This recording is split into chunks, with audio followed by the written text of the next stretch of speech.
Այսօր ջրամատակարարման ընկերությունը Վիոլա ջուրը հայտարարեց, որ մայիսից սկսած մինչև սեպտեմբերի 15-ը Երևանի մեծ մասը օրական 7 ժամ ջուր չի ունենա։ Ինչպես գիտեք, մեր հիմնական նպատակը մարդկանց մասին, մարդկանց կյանքի վրա ազդող փոփոխություններ բերելն է եւ լավարկումներ անելն է։ Ինչու է սա կարևոր։ Ժամը 12-ից մինչև առավոտ ժամը 7-ը մեր երկրում, մեր երկրի մայրաքաղաքում 21-րդ դարում 100,000-ավոր բնակիչներ ջուր չեն ունենալու։ Ու սա մեր պետական ռազմավարության ընդհանրապես սխալ քաղաքականության հիմնական կիզակետն է, արդյունքն է։ Պետությունը ունի 3 հիմնական ենթակառուցվածքային ուղղություն։ Առաջինը ջուրն է, երկրորդը գազը, երրորդը էլեկտրականությունը։ Ջրով մենք հասել ենք նրան, որ Երևան քաղաքում 21-րդ դարում մի շիշ ջուրը օրական 7 ժամ անհասանելի է լինելու Երևանի 100,000-ավոր բնակիչների համար։ Արդեն կտրած է։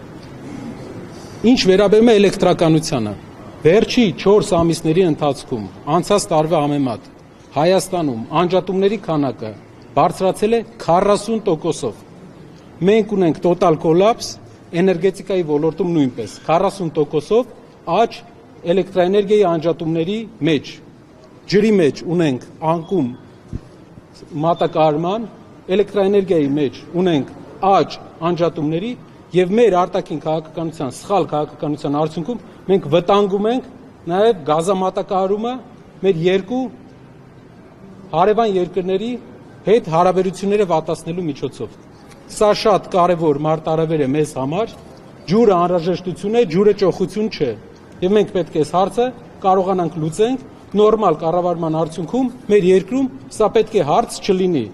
Բժշկական հաստատությունները պետք է 7 ժամ ջրից զրկված չլինեն։ Ճիշտ կառավարումը սրանից է սկսվում։ Այսօր մենք ուզում ենք ներկայացնենք այս խնդիրը մեր հանրությանը, ներկայացնենք, որ ինչպես ջրի ոլորտում, ինչպես էլեկտրաէներգիայի ոլորտում, այնպես էլ բոլոր ոլորտերում մենք ունենք տոտալ ուղղակի պարտված քաղաքականություն։ Հայաստանը, որ դուք հասկանաք, Հայաստանում ամեն քաղաքացու բաժին է ընկնում տարեկան 3200 կուբամետր ջուր,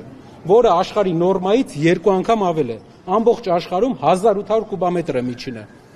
Մեր ջրի կորուստը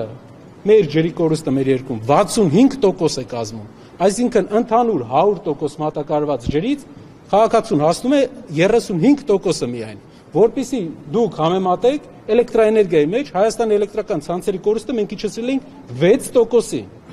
Ջրի մեջ 65% կորուստ ունի համակարգը։ Սա ոչ էֆեկտիվ կառավարման արդյունք է եւ պետական քաղաքականության բացակայության արդյունք է։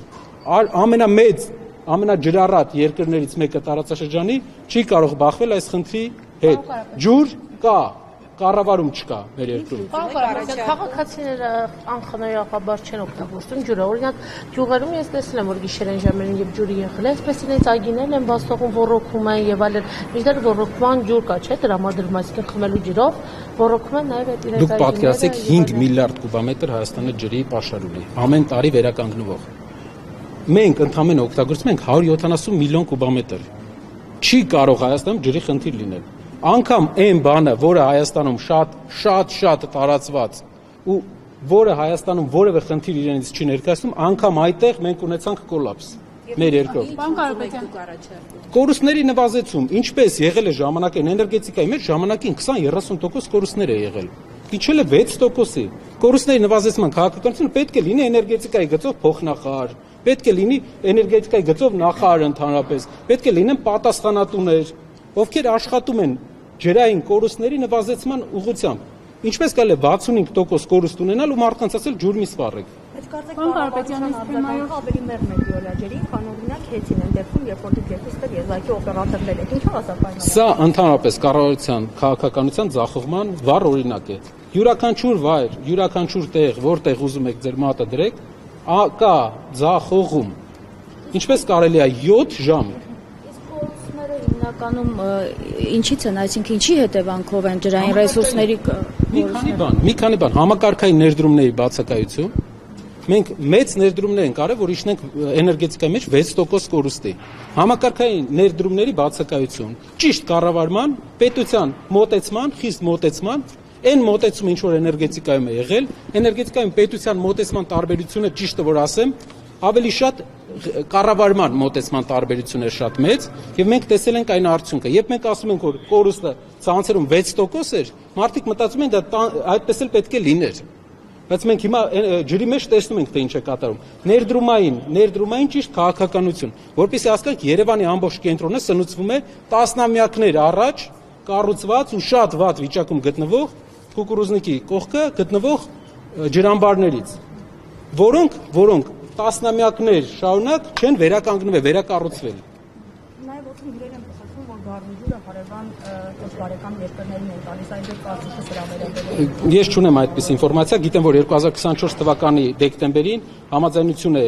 աշխատանք է սկսվել, դա Ադրբեջանում, Ամերիկայի դեսպանատունն է հայտարարել, որ համագործակցություն է սկսել ջրօգտագործման հետ Հայաստանի եւ Ադրբեջանի միջեւ, բայց այդպիսի տեղեկություն իհարկե չկա։ Այս թեմայով մենք այսօր շփվել ենք քաղաքացիների հետ ջրի թեմայով, Արմատ մեդիան հարցումներ արեց մարդկանցից, կարծիքներ փորձեցին ճշտել ու բավականին այսպես դժգոհության ալիք կա։ Հիմա ուզում եմ հարցնել, հնարավոր համարում եք օրինակ ընտրությունների նախընթաց իշխանությունը փորձի լուծել այս հարցը բանակցություններով եւ այլն եւ